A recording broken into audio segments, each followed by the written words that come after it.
ಇದರ ಜೊತೆಗೆ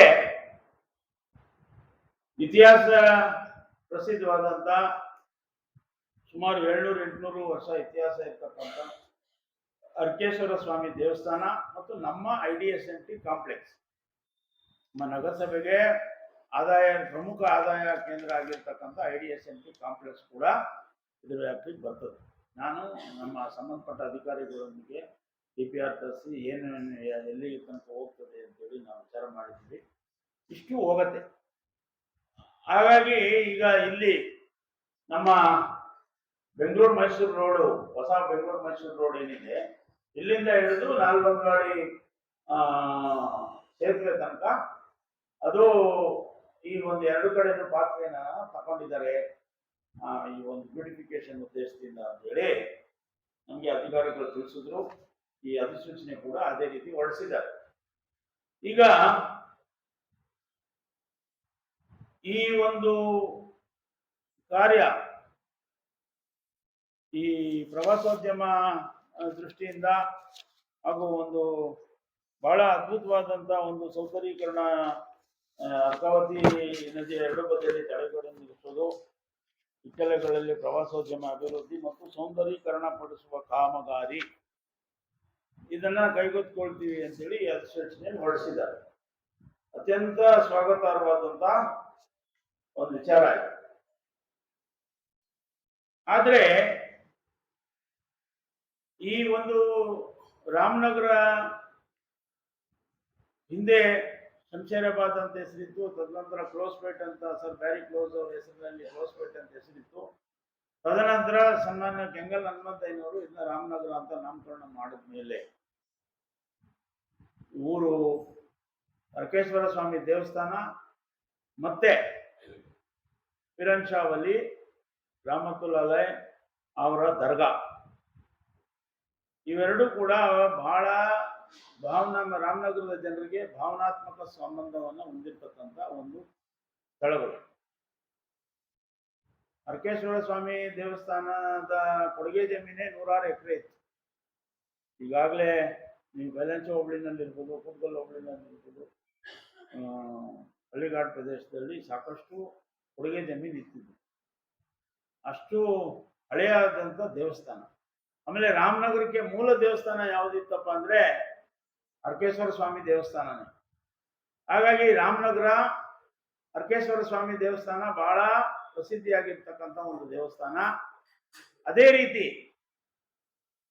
ಪಿರನ್ ಶಾ ವಲಿ ರಹಮತುಲ್ಲಾಲೈ ಅವರು ಕೂಡ ಒಬ್ಬ ಬಹಳ ಪ್ರಸಿದ್ಧ ಸಂತರು. ಅವ್ರನ್ನ ಈ ಉರ್ದುನಲ್ಲಿ ಜಿಂದಾವಲಿ ಅಂತ ಕರೀತಾರೆ. ಹಾಗಾಗಿ ಅವರು ಕಾಲವಾದ ಮೇಲೂ ಕೂಡ ಸುಮಾರು 150-200 ವರ್ಷಗಳ ಹಿಂದೆ ಕಾಲವಾದ ಮೇಲೂ ಕೂಡ ಇವತ್ತು ಕೂಡ ಅವರು ಪವಾಡ ಸದೃಶರಾಗಿ ನಮ್ಮ ನಡುವೆ ಬದುಕಿದ್ದಾರೆ ಅಂತೇಳಿ ಲಕ್ಷಾಂತರ ಜನ, ಸಾವಿರಾರು ಜನ ನಂಬ್ತಾರೆ. ಆಮೇಲೆ ನಮ್ಮ ಎಲ್ಲ ಹಿಂದೂ ಬಾಂಧವರು ಕೂಡ ಅವರ ಮಕ್ಕಳಿಗೆ ಏನಾದ್ರು ಬಾಲ್ಪೀಡೆನೋ ಇನ್ನೊಂದು ಏನಾದ್ರು ಅವ್ರಿಗೆ, ಅಥವಾ ಮಕ್ಕಳಿಗೆ ಅಂತಲ್ಲ ಯಾರಿಗಾದ್ರೂ ಹುಷಾರು ತಪ್ಪಿದ್ರೆ ಅಲ್ಲಿ ಹೋಗಿ ಪ್ರಾರ್ಥನೆ ಮಾಡಿ ಬಂದು ನಾವು ತಾಯ್ತ ಕಟ್ಸ್ಕೊಂಡು ಬಂದ್ರೆ ನಮ್ಗೆ ಗುಣ ಆಗ್ತದೆ ಅಂತೇಳಿ ಸಾವಿರಾರು ಜನ 100 ವರ್ಷದಿಂದ ಇದು ಒಂದು ಪರಂಪರೆ. ಆಮೇಲೆ ರಾಮನಗರಕ್ಕೆ ಇದು ಹಿಂದೂ ಮುಸ್ಲಿಂ ಭಾವೈಕ್ಯತೆಯ ಒಂದು ಸಂಕೇತ, ಬಹುದೊಡ್ಡ ಸಂಕೇತ. ಹಾಗಾಗಿ ಇವೆರಡನ್ನೂ ಕೂಡ, ಅದರ ಜೊತೆಗೆ ಈ ಒಂದು ಸುಮಾರು 80 ಅಷ್ಟು ಮನೆಗಳು, ಸಾಯಿಬಾಬಾ ದೇವಸ್ಥಾನ ಮತ್ತೆ ಆ ಭಾಗದಲ್ಲಿರ್ತಕ್ಕಂಥ ಒಂದು ಹಾಸ್ಪಿಟ್ಲು, ಇವೆಲ್ಲವನ್ನೂ ಕೂಡ ಈ ಒಂದು ಅಧಿಸೂಚನೆ ವ್ಯಾಪ್ತಿ ಒಳಪಡೋದ್ರಿಂದ ಜನರು ಬಹಳ ಆತಂಕದಲ್ಲಿದ್ದಾರೆ. ಅವರು ನಮಗೆ ಬಂದು ಅರ್ಜಿಗಳನ್ನ ಕೊಟ್ಟರು. ಹಾಗಾಗಿ ಇದರ ಒಂದು ವಿಚಾರವಾಗಿ ಚರ್ಚೆ ಮಾಡೋಣ ಅಂತೇಳಿ ಇವತ್ತು ಸಭೆಯನ್ನು ಕರೆದಿದ್ದೀವಿ. ಈ ಸಭೆಯನ್ನು ಕರೆದು ಈ ಒಂದು ಚರ್ಚೆಗೆ ನಾವು ಇಲ್ಲಿ ಪ್ರಾರಂಭ ಮಾಡೋಣ. ಈ ಚರ್ಚೆ ಒಂದು ವಿಷಯದಾದ್ಮೇಲೆ ಎಲ್ಲರೂ ಮಾತಾಡಾದ್ಮೇಲೆ ಆಮೇಲೆ ಅಂತಿಮವಾಗಿ ಒಂದು ನಿರ್ಣಯ ಮಾಡೋಣ. ಆ ನಿರ್ಣಯದ ಒಂದು ವಿಚಾರ, ನಮ್ಮ ರಾಮನಗರ ಇತಿಹಾಸದಲ್ಲಿ ಈ ರೀತಿಯ ಒಂದು ಅನಾಹುತಗಳು ಆಗಬಾರ್ದು, ಯಾವುದೇ ಕಾರಣಕ್ಕೂ ಕೂಡ ಜನರು ಆತಂಕದಲ್ಲಿ ಬದುಕುವಂಗೆ ಆಗಬಾರ್ದು ಮತ್ತು ಭಾವೈಕ್ಯತೆ ನಿರಂತರವಾಗಿ ಉಳಿಬೇಕು ಅನ್ನೋ ನಿಟ್ಟಿನಲ್ಲಿ ನಾವು ಒಂದು ತೀರ್ಮಾನ ಮಾಡೋಣ ಅಂತ ಈ ಸಂದರ್ಭದಲ್ಲಿ ಹೇಳಿ ಈ ತಮ್ಮ ಅಭಿಪ್ರಾಯಗಳನ್ನು ತಿಳಿಸಬೇಕು ಅಂತ ಹೇಳಿ ನಾನು ಕೋರ್ತೀನಿ. ಸ್ವಾಮಿ ದೇವಸ್ಥಾನ ಜಾಗ, ಅರ್ಕೇಶ್ವರ ಸ್ವಾಮಿ ದೇವಸ್ಥಾನ ಜಾಗ, ಪಿರಂಶಾವಲಿ ರಮಣುಲಾರೆ ಅವರ ದರ್ಗಾ, ರಾಘವೇಂದ್ರ ಕಾಲನಿಯಲ್ಲಿರ್ತಕ್ಕಂಥ ಮನೆಗಳು ಮತ್ತು ಈ ಕೋರ್ಟ್ ಕಾಂಪ್ಲೆಕ್ಸ್ ಮುಂದೆ ಇರ್ತಕ್ಕಂಥ ಮನೆಗಳು, ಕಮರ್ಷಿಯಲ್ ಎಸ್ಟಾಬ್ಲಿಷ್ಮೆಂಟ್ಸು, ಹಾಸ್ಪಿಟ್ಲು, ಇವೆಲ್ಲಕ್ಕೂ ಕೂಡ ತೊಂದರೆ ಆಗಬಾರ್ದು, ಕೈ ಬಿಡಬೇಕು ಅಂತೇಳಿ ನಾವೆಲ್ಲ ಸೇರಿ ಒಂದು ಒಕ್ಕೊರಲಿನ ಧ್ವನಿಯಿಂದ ಜನರಿಗೆ ತೊಂದರೆ ಆಗ್ತಕ್ಕಂಥ ವಿಷಯ ಬೇಡ. ನಾವೆಲ್ಲ ಇದರ ಸಚಿವರಾದಂಥ ನಮ್ಮ ಡಿ ಕೆ ಶಿವಕುಮಾರ್ ಸಾಹೇಬ್, ನೀರಾವರಿ ಇಲಾಖೆ ಸಚಿವರು, ಅವ್ರನ್ನ ನಮ್ಮೆಲ್ಲ ನಿಯೋಗವಾಗಿ ಭೇಟಿ ಮಾಡಿ ದರ್ಗಾದವರು, ರಾಘವೇಂದ್ರ ಕಾಲನಿಯವರು ಎಲ್ಲರನ್ನೂ ಕೂಡ ಕರ್ಕೊಂಡು ಅವ್ರಿಗೆ ನಮ್ಮ ಊರಿನ ಕಷ್ಟ, ನಮ್ಮ ಊರಿನ ಭಾವನಾತ್ಮಕ ಸಂಬಂಧ, ಈಗ ನಮ್ಮೂರಿನವ್ರಿಗೆ ಮಾತ್ರ ನಮ್ಗೆ ಕಷ್ಟ ಸುಖ ಗೊತ್ತಾಗೋದು, ಭಾವನೆ ಎಷ್ಟಿದೆ, ಎಷ್ಟು ಪವಿತ್ರವಾಗಿದೆ.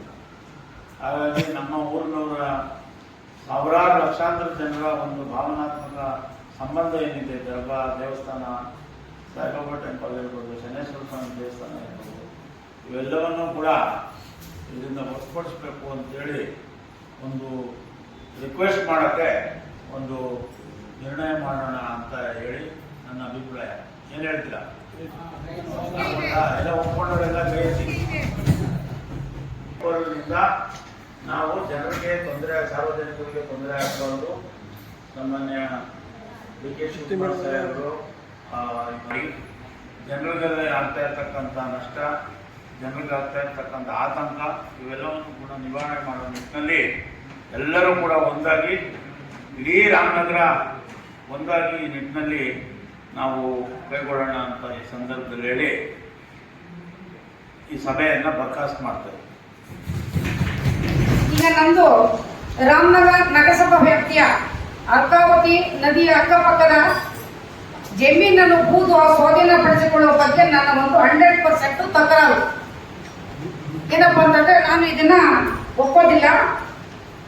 ಈ ಹಿಂದೆ ಸುಮಾರು ಚೋಡು ಕಾಲದಲ್ಲಿ ಈಶ್ವರ ದೇವಸ್ಥಾನವನ್ನ ಚೋಡು ಕಟ್ಟಿರುವಂತ ಒಂದು ಇತಿಹಾಸದ ಪ್ರಸಿದ್ಧವಾದ ಒಂದು ದೇವಸ್ಥಾನ. ಸುಮಾರು ನಾನು ರಾಮನಗರಕ್ಕೆ ಬಂದೆ ಒಂದು 50 ವರ್ಷ ಆಯ್ತು ಹೇಳ್ಬೇಕು ಅಂತ ಹೇಳಿದ್ರೆ. ಆದರೆ ಹಿಂದೆ ರಾಘವೇಂದ್ರ ಕಾಲೋನೆಲ್ಲ ಅದ್ರ ಹಿಂದಿನ ವಾಸ ಮಾಡ್ತಿರುವಂತ ಜನಗಳು ಇವತ್ತು ತುಂಬಾ ಇದೊಂದು ವಿಚಾರವನ್ನ ಕೇಳಿದಾಗ ಅವರು ನೊಂದು ಬಹಳ ಇದರಲ್ಲಿದ್ದಾರೆ. ಸೊ ಅದರಿಂದ ನಗರಸಭೆಯ ನಡೆಯ ದಂಡೆಯಲ್ಲಿ ಈಶ್ವರ ದೇವಸ್ಥಾನ, ದರ್ಗಾ, ಪೀರಂಸಾವಲಿ ದರ್ಗಾ, ಮತ್ತೆ ಏನು ತಡೆಗೋಡೆಯನ್ನ ನಿರ್ಮಾಣ ಮಾಡಿದ್ದಾರೆ ಆ ತಡೆಗೋಡೆಯನ್ನ ಹೊರತುಪಡಿಸಿ ಬಿಟ್ಟು ಅಲ್ಲಿಂದ ಏನ್ ಬೇಕಾದ್ರೂ ಮುಂದಕ್ಕೆ ಬೇಕಾದ್ರೂ ಮಾಡ್ಕೋಬಹುದು. ಈಗ ಎಲ್ಲ ಬಹಳ ಜನರು ನೊಂದದಿಂದ ಇದನ್ನ ನಾನು ನಿಜವಾಗ್ಲೂ 100% ನಾನು ಖಂಡಿಸ್ತಾ ಇದ್ದೀನಿ. ಇದು ನನ್ನ ಅಭಿಪ್ರಾಯ. ಯಾವುದಕ್ಕೆ ಏನೇ ಒಂದು ಕಾರಣ ಬಂದರೂ ಕೂಡ ಇದನ್ನ ಜನಗಳಿಗೆ ಅನ್ಯಾಯ ಆಗಿದಂತ ಇದನ್ನ ಭೂ ಸ್ವಾಧೀನ ಮಾಡ್ಕೊಂಡ ಕೈ ಬಿಡಬೇಕು ಅಂತೇಳಿ ನಾನು ಒತ್ತಾಯ ಮಾಡ್ತಾ ಇದ್ದೀನಿ. ಇದು ಎಂದೆಂದಿಗೂ ಕೂಡ ಈಗ ಏನ್ ಇವಾಗ ಅಲ್ಲಿ ನಮ್ಮ ನಗರಸಭೆಯ ಮಳೆಗೆ ಮತ್ತೆ ಅಲ್ಲಿ ಇರುವಂತ ಅಕ್ಕಪಕ್ಕದ ಮನೆಗಳು, ಅಲ್ಲಿ ಬಾಡಿಗೆ ಅಂಗಡಿ ಮುಗ್ಗಟ್ಟುಗಳು ಇವೆಲ್ಲ ನಾಶ ಆಗ್ತಾ ಇದಾವೆ. ಇದರಿಂದ ನಮ್ಮ ನಗರಸಭೆ ಆದಾಯ ಬರ್ತಾ ಇತ್ತು, ಅಲ್ಲಿಂದ ತೊಂದರೆ ಆಗ್ತಾ ಇದೆ ನಗರಸಭೆಗೆ. ಆದ್ರಿಂದ ಇದನ್ನ ಭೂ ಸ್ವಾಧೀನ ಮಾಡ್ಕೊಂಡಿರ್ತಂತ ಹಿಂಪಡಿಬೇಕು ಅಂತೇಳಿ ನಾನು ಒತ್ತಾಯವನ್ನ ಮಾಡ್ತಾ ಇದ್ದೀನಿ. ಇದು ಯಾವುದೇ ಕಾರಣಕ್ಕೂ ಇದು ಭೂ ಸ್ವಾಧೀನ ಆಗ್ಬಾರ್ದು, ಅಲ್ಲಿ ಜನ ಕಥೆ ಆಗ್ಬಾರ್ದು. ಇದನ್ನ ನಾಗವಂದ ಕಾಲು ಜನ ದರ್ಗಣ್ಸಾವಲ್ಲಿ ಎದು ಮತ್ತೆ ಮಳಿಗೆಗಳು, ಈಶ್ವರ ದೇವಸ್ಥಾನ ಸುತ್ತಮುತ್ತಲಿನ ಇರುವಂತದ್ದು ಒಳಗಡೆ ಇದನ್ನು ಹೊರತುಪಡಿಸಿ ಮುಂದಕ್ಕೆ ಅವರು ಕೆಲಸನ ಬೇಕಾದ್ರೆ ಪಾರ್ಕ್ನ ಮಾಡ್ಲಿ, ನಮ್ದು ಯಾವುದೇ ಅಭ್ಯಂತರ ಇಲ್ಲ. ಇದಂತೂ ನಾನು 100% ಖಂಡಿಸ್ತಾ ಇದ್ದೀನಿ. ಇದು ನನಗೆ ಇದು ಟರಾವ್ ನಾನು ಏನ್ ಮಾಡ್ತೀನಿ ಸರ್ಕಾರಕ್ಕೆ ಇದು ಹೋಗ್ತಾ ಇರೋದ್ರಿಂದ ಈ ವಿಚಾರ ನಾನು ಏನ್ ಮಾತಾಡಿದ್ದೀನಿ ಅದನ್ನ ಪುನಸ್ಕೋತ್ಸವಕ್ಕೆ ರೆಡಿ ಮಾಡಿ ಅದನ್ನ ಸರ್ಕಾರಕ್ಕೆ ಹೋಗೋದ್ರಿಂದ ಟರಾವನ್ನ ಮಾಡಬೇಕು ನಾನು ಹೇಳಿಕೆ ಕೊಟ್ಟಿದ್ದೀನಿ ಅಂತೇಳಿ ನಾನು ತಮ್ಮಲ್ಲಿ ವಿನಂತಿಯನ್ನ ನಾನು ಮಾಡ್ಕೊಳ್ತಾ ಇದ್ದೀನಿ. ಈ ಕಾಮಗಾರಿಯನ್ನ ತಗೊಂಡಿರೋ ಉದ್ದೇಶ ಏನಂದ್ರೆ ಸೌಂದರೀಕರಣ, ಅಭಿವೃದ್ಧಿ ಮತ್ತು ಸೌಂದರೀಕರಣ. ಇಲಾಖೆ ತಗೊಂಡಿದೆ ಅಲ್ಲಲ್ಲ, ಇರ್ಲಿ, ಇಲಾಖೆ ಸರ್ಕಾರ ಎಲ್ಲ ಒಂದೇ. ಅಭಿವೃದ್ಧಿ ಮತ್ತು ಸೌಂದರ್ಯೀಕರಣ ಮಾಡಬೇಕು ಅಂತ ಈ ಕಾಮಗಾರಿನ ತಗೊಂಡಿದೆ. ಏನು ಸೌಂದರ್ಯೀಕರಣ? ಪಾರ್ಕ್ ಮಾಡ್ತೀರಿ, ಪಬ್ಲಿಕ್ ಟಾಯ್ಲೆಟ್ ಮಾಡ್ತೀರಿ, ಓಪನ್ ಜಿಮ್ ಮಾಡ್ತೀರಿ. ಯಾರಿಗೆ ಅನುಕೂಲ? ಬೆಳಗ್ಗೆ ಎದ್ದು ಸಂಜೆ ವಾಕ್ ಮಾಡೋರಿಗೆ, ಒಂದಷ್ಟು ಜನಕ್ಕೆ ವಾಯುವಿಹಾರ ಮಾಡೋರಿಗೆ ಅನುಕೂಲ ಆಗುತ್ತೆ. ಬರೀ 10 ಜನಕ್ಕೆ ಆಗುವ ಒಂದು ವಿಚಾರಕ್ಕೋಸ್ಕರ ನೀವು ಒಂದು 100 ಮನೆ 120 ಮನೆನ ಬೀದಿಗೆ ತಂದ್ಬಿಡೋದು ಎಷ್ಟು ಮಟ್ಟಿಗೆ ಸರಿ? ಅಲ್ಲ, ಯೋಚನೆ ಮಾಡಬೇಕಾಗುತ್ತೆ. ಈಗ ವಾಯುವಿಹಾರಕ್ಕೆ ಬೇರೆ ಸ್ಥಳಗಳವೆ, ಮಸ್ತಾಗಿದೆ ತುಂಬಾ. ಇಷ್ಟು ದಿನ ಜನ ವಾಯುವಿಹಾರ ಮಾಡ್ತಾವ್ರೆ, ಮುಂದೆನೂ ಮಾಡ್ತಾರೆ. ನೀವು ಮಾಡಿ, ಖಾಲಿ ಇರೋ ಜಾಗದಲ್ಲಿ ನೀವು ದಯವಿಟ್ಟು ವಾಯುವಿಹಾರ ಮಾಡಿ, ಅಭಿವೃದ್ಧಿ ಮಾಡಿ. ನಾವು ನಿಮ್ ಜೊತೆ ಕೈ ಜೋಡಿಸ್ತೀವಿ ಅಭಿವೃದ್ಧಿ ವಿಚಾರದಲ್ಲಿ. ಆದ್ರೆ ಜನಗಳ ತೊಂದರೆ ಕೊಟ್ಟು ಮಾಡುವಂತ ಅಭಿವೃದ್ಧಿ ಏತಕ್ಕೆ? ಈಗ 80ರಿಂದ 100 ಜನ 120 ಮನೆಗಳು ಹೋಗ್ತಾವಂತೆ, ಅವ್ರಿಗೆ ಪರಿಹಾರ ಅಂತ ಹೇಳ್ತಾರೆ. ಆಮೇಲೆ ದಾಖಲಾತಿ ಕೊಡ್ರಪ್ಪ ಅಂದ್ರೆ ಅವರು ಬಫರ್ ಝೋನ್ ಅಲ್ಲಿ ಅವ್ರೆ. ಏನ್ ಪರಿಹಾರ ಸಿಗ್ತದ ಅವ್ರಿಗೆ? ಬೀದಿಗೆ ಬಂದ್ಬಿಡ್ತಾರಲ್ಲ ಸರ್, ಬೀದಿಗೆ ಬಂದ್ಬಿಡ್ತಾರೆ. ಅಷ್ಟು ಕುಟುಂಬಗಳು ಬೀದಿಗೆ ಬರ್ತಾರೆ. ಒಂದು. ಆಮೇಲೆ ಈಗ ಅರ್ಕೇಶ್ವರ ಸ್ವಾಮಿ ದೇವಸ್ಥಾನ ಹೇಳಿದ್ರು, ನಮ್ಮ ಭಾರತದ ಅಧ್ಯಕ್ಷರನ್ನು ಪ್ರಸ್ತಾಪ ಮಾಡಿದ್ರು. ಆಮೇಲೆ ದರ್ಗಾ ಭಾವನಾತ್ಮಕವಾಗಿ ಯಾಕೆ ಇದನ್ನೆಲ್ಲಾನು ಇಷ್ಟೊಂದು ಇದನ್ನ ಮಾಡಿ ಜನಗಳು ತೊಂದರೆ ಕೊಟ್ಟು, ಜನಗಳ ಭಾವನೆಗೆ ತೊಂದರೆ ಕೊಟ್ಟು ಮಾಡುವಂತದ್ದು ಇದ್ರೊಳಗೆ ಏನೂ ಇಲ್ಲ. ಆಮೇಲೆ ಇನ್ನೊಂದು ಮುಖ್ಯವಾಗಿ ಅಧ್ಯಕ್ಷರೇ, ಈಗ ನೋಡಿ, ಈಗ ನಾನು ಹೇಳ್ದಂಗೆ ಇದನ್ನ ಸರ್ಕಾರ 2020-1-2026 ಅಧಿಕೃತ ಜ್ಞಾಪಕ ಹೊಡೆಸೈತೆ. ಹೊಡೆಸಿದ್ಮೇಲೆ ಕೆಲವ್ರಿಗೆ ನೋಡಿ, ಇವರು ಶ್ರೀಮತಿ HL ಕೃಷ್ಣಪ್ಪ, ಏನ್ ಬರೀ ಕೃಷ್ಣಪ್ಪ, ಶ್ರೀಮತಿ ಉದಯ್ ಕುಮಾರ್ ಹೆಗಡೆ, ಇವ್ರಿಗೆ 30/10/2025 ಮೊನ್ನೆ ನವೆಂಬರ್ ಅಲ್ಲಿ ಕನ್ವರ್ಷನ್ ಮಾಡ್ಕೊಟ್ಟಿದ್ದಾರೆ ಪ್ರಾಪರ್ಟಿನ. ಜ್ಞಾಪಕ ಪತ್ರ ಹೊಡಿಸಿರೋದು 26ರಲ್ಲಿ, ಕೆಲಸ ಶುರು ಮಾಡಿರೋದು ನೀವು 1 ವರ್ಷದಲ್ಲಿ. ಒಂದಕ್ಕೊಂದು ತಾಳ್ಕೆನೇ ಇಲ್ಲ ಇವ್ರಿಗೆ. ಇವಾಗ ಪಾರ್ಕ್ಗೆ, ನರ್ಸರಿಗೆ ಅಂತ ಅಂದ್ಬಿಟ್ಟು ಜಿಲ್ಲಾಧಿಕಾರಿಗಳು ಅರ್ಕಾವತಿ ನದಿ ದಂಡೆಯಲ್ಲಿ 35 ಗುಂಟೆನ ಅಕ್ವೇಷನ್ ಮಾಡ್ಕೊಟ್ಟಿದೆ, ಸಾರಿ ಕನ್ವರ್ಷನ್ ಮಾಡ್ಕೊಟ್ಟಿದೆ. ಅಂದ್ರೆ ಏನೋ ವ್ಯತ್ಯಾಸಗಳು ಇದರೊಳಗೆಲ್ಲ ಸ್ವಲ್ಪ ಕಂಡು ಬರ್ತಾ ಇದೆ. ನಾವು ಕಾಂಪೌಂಡ್ ಹಾಕೊಂಡಿದ್ದಾರೆ ಅವರು, ಅವ್ರ ಜಾಗಕ್ಕೆ ಅವ್ರ ಪ್ರಾಪರ್ಟಿ ಇರ್ಬೋದು, ಅದು ಬಫರ್ ಝೋನ್ ಬರಲ್ವಾ? ಬಫರ್ ಝೋನ್ಗೆ ಬರೋ ಜಾಗನ ಕನ್ವರ್ಷನ್ ಆಗಿದೆ, ತಡಿಲೇ ಇದೆ ಅದು. ಇದೆಲ್ಲನೂ ಸಾಕಷ್ಟು ಗೊಂದಲಗಳವೆ ಈ ವಿಚಾರದಲ್ಲಿ ಮಾನ್ಯ ಅಧ್ಯಕ್ಷರೇ. ಹಂಗಾಗಿ ನಾನು ಸರ್ಕಾರದಲ್ಲಿ ಮನವಿ ಮಾಡೋದೇನಂದ್ರೆ, ನೀವು ಅಭಿವೃದ್ಧಿ ಕಾರ್ಯನ ದಯವಿಟ್ಟು ಕೈಗೊಳ್ಳಿ, ಬೇಡ ಅಂತ ಹೇಳಲ್ಲ ನಾವು. ಅಭಿವೃದ್ಧಿ ಆಗ್ಲಿ, ಒಂದೇ ತರ ಇರೋದು ಬೇಡ, ರಾಮನಗರ ಬದಲಾವಣೆ ಆಗ್ಬೇಕು, ಆಗ್ಲಿ. ಆದ್ರೆ ಜನಗಳನ್ನ ಮನೆ ಹೊಡೆದು, ಜನಗಳನ್ನ ಬೀದಿಗೆ ತಂದು ಮಾಡೋಂಥ ಕೆಲಸ ದಯವಿಟ್ಟು ಆಗೋದು ಬೇಡ. ನೀವು ಎಲ್ಲಿ ಖಾಲಿ ಜಾಗ, ಇನ್ನೂ ಜಾಗ ಇದೆ ನಿಮ್ಗೆ. ಈಗ ನಿಮ್ಮ ಊರ್ ಕಡೆ ಅಣೆಕಪ್ಪೆ ದೊಡ್ಡಿ ಕಡೆ ಜಾಗಗಳಿದೆ, ಅಲ್ಲಿ ಮಾಡಿ, ಅಲ್ಲೋಗಿ ವಾಕ್ ಮಾಡ್ತಾರೆ. ಅಂಚೆ ಕೆಂಪು ದೊಡ್ಡಿತ್ತು, ಅಲ್ಲೋಗಿ ವಾಕ್ ಮಾಡ್ತಾರೆ, ಏನ್ ತೊಂದರೆ ಇಲ್ಲ ಜನಗಳಿಗೆ. ವಾಕ್ ಮಾಡ್ಲಿಕ್ಕೆ, ಸೌಂದರ್ಯೀಕರಣ ಮಾಡ್ಲಿಕ್ಕೆ ತುಂಬಾನೇ ಜಾಗ ಇದೆ, ಅಲ್ಲೆಲ್ಲ ಮಾಡ್ಲಿ. ದಯವಿಟ್ಟು ಈ ವಿಚಾರನ ಇದನ್ನ ಬಿಡಬೇಕು ಅಂತ ನನ್ನ ಸಂಪೂರ್ಣವಾಗಿ ನಾನು ಸರ್ಕಾರನ ನಮ್ಮ ಮುಖಾಂತರ ನಾನು ಒತ್ತಾಯ ಮಾಡ್ತೀನಿ. ಮೊನ್ನೆ ಗೌರವ ಅಧ್ಯಕ್ಷ ಬಹಳ ಒಳ್ಳೇದಾಯಿತು. ಈಗ ನಿನ್ನೆ ಒಂದು ಸ್ಟೇಟ್ಮೆಂಟ್ MLA ಸಾಹೇಬ್ ಕೊಟ್ಟಿದ್ದಾರೆ.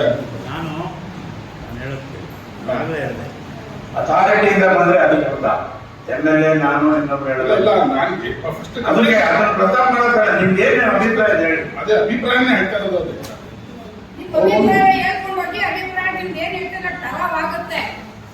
ಅಭಿಪ್ರಾಯ ಡೀಟೇಲ್ ಹೇಳಿದ್ರೆ ನಮ್ದು ಅಭಿಪ್ರಾಯ ನನಗೆ ಬೇಡ ಅಂದ್ರೆ ಮುಗೀತು.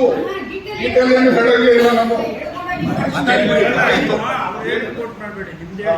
ಅವ್ರು ಕೋಟ್ ಮಾಡ್ತಾರ. ಅದಕ್ಕೆ ಹೇಳಿದ್ರು, ಅವ್ರು ಹೇಳಿದ್ರು ದೇವಸ್ಥಾನ ಮತ್ತು ದರ್ಗಾ 2 ರಾಮನಗರ ಕಣ್ಣು ಅಂತ ಉಳಿಸ್ಕೊಳ್ಳೋ ಜವಾಬ್ದಾರಿ ನಂದು, ನಾನು ಉಳಿಸ್ಕೊಳ್ತೀನಿ ಅಂತ ಹೇಳಿದ್ರು. ಏನ್ ಆಕಾರ ಕೊಡ್ಬೇಕು, ಎಲ್ಲಿಂದ ಮಾಡ್ಬೇಕು, ನನ್ನ ಜವಾಬ್ದಾರಿ ಇದೆ, ನಾನು ಮಾಡ್ತೀನಿ ಅಂತ ಹೇಳೋರು.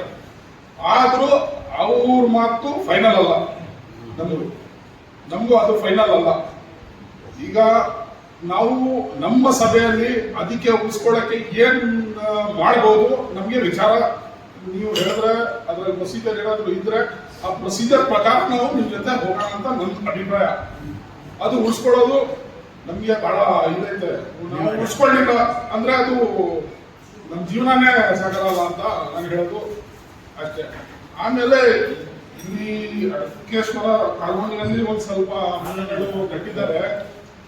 ಈಗ ಅದು ಫಸ್ಟ್ ಡಿಕ್ಲೇರ್ ಆಗಿದ್ದು ಬಫರ್ ಝೋನ್ ಅಂತ. ನಮ್ಮ ಗೌರ್ಮೆಂಟ್ ಅವಾಗಿಂದನೂ ಬಫರ್ ಝೋನ್ ಅಂತ ಹೇಳ್ತಾ ಇದೆ. ಆದ್ರೂ ನಾವು ಮನೆ ಕಟ್ಟಿದ್ದೀವಿ, ಗೊತ್ತಿದ್ರು ನಾವು ಮನೆ ಕಟ್ಟಿದ್ದೀವಿ.